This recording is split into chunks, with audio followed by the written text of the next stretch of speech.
ama-corrections la asu-masters nomsa Mahlangu umam nomsa Mahlangu not Mtshuki ushade isihlobo sami unadawo embhalela unamthindi Mahlangu umam nomsa Mahlangu amen ngiyabingelela abazalwane egameni lenkosi amen undlovu siyeke kodwa uqinisile umama Mahlangu sure. I didn't want to stay here.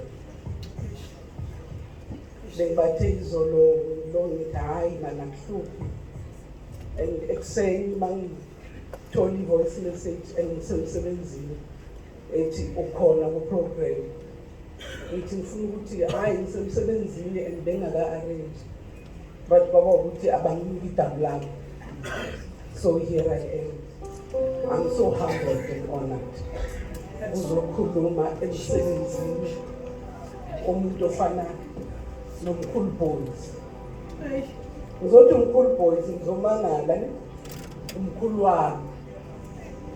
Mawufuna ukwazi uzongithinta ngoba manje ngesinye isikhathi explain kodwa uboys umkhulu wami.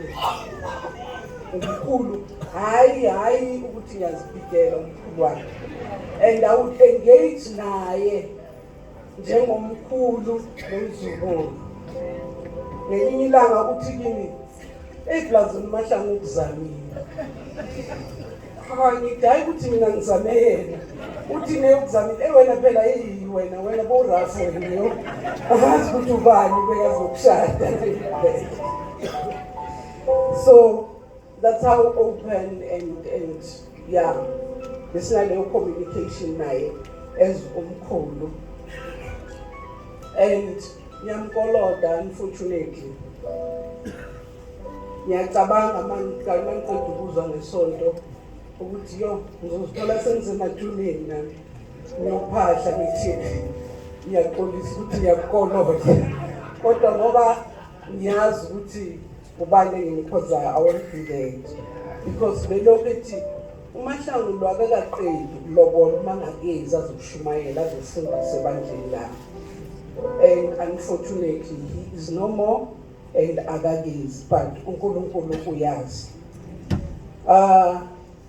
Uthi kimi ngelinye ilanga wena vane ngibuzo uthi uyakwazi ukucula yena ukwazi mara kunamacula ayi-2 othi mawacula hayi anginyakazisa uyawabiza elinye sebaliculile elithi silindele usuku leli ngicela ukuthi namhlanje ngoba sisenkonzweni yokucelebrate impilo yakhe ngicela ukulicula MC ngokukhulu ukuzithoba.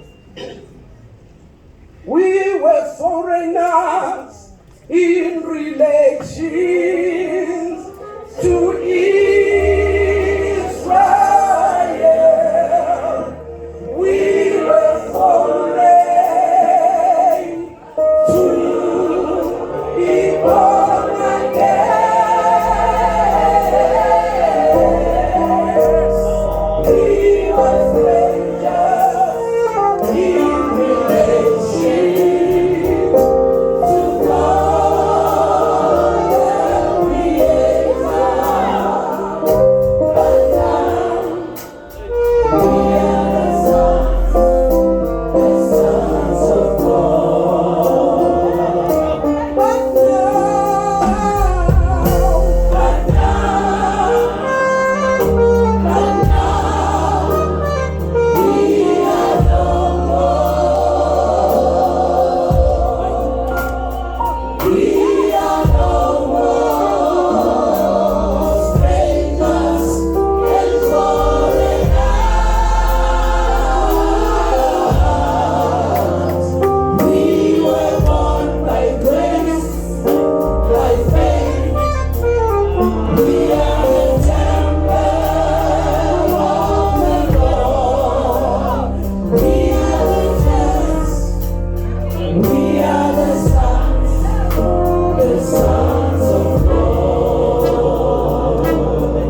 language yamanje ithi besimagwerekwe we foreigners sizihambi kodwa namhlanje we are not only the sons, we are the heirs.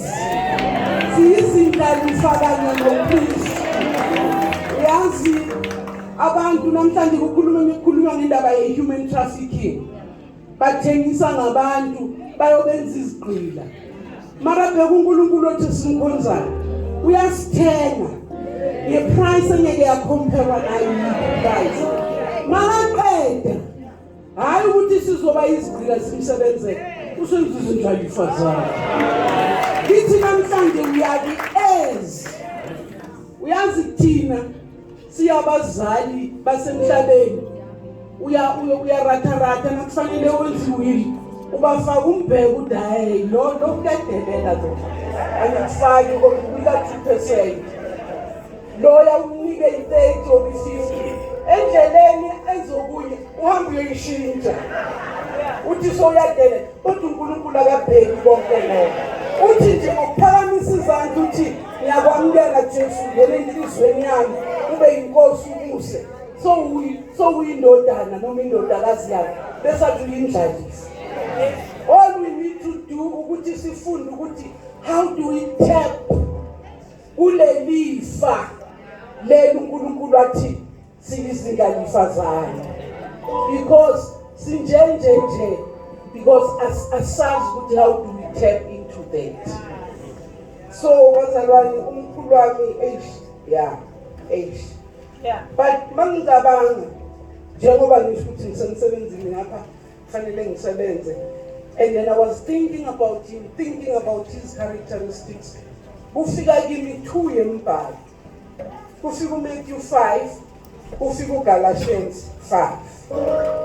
Galatians 5:22 ukhuluma ngezithelo zikamoya. I saw all of those umkhulu boys. Yebo. Yakuzwa. Izithelo zikamoya bazalwane. Angithi siyazazi. Amen. KuMatthew 5 uma uqala lapha kuverse 1 ngolithi masinyane. Lithi, and seeing the multitudes he went up into a mountain, and when he was set his disciple came unto him, and he opened his mouth and taught them, saying, Blessed are the poor in spirit, for theirs is the kingdom of heaven. The characteristic kamfundisi uDlamini. Ispirit sakhe besihlala silambele umsebenzi kaNkulunkulu. Lithi iBhayibheli umbuso wezulu ngoba wabo. Lithi blessed are the meek, for they shall inherit the earth. Uthi omunye lama khuluma umfundisi uBoyce bekayi introvert. Yes, you could mistake him for an introvert, but he was meek.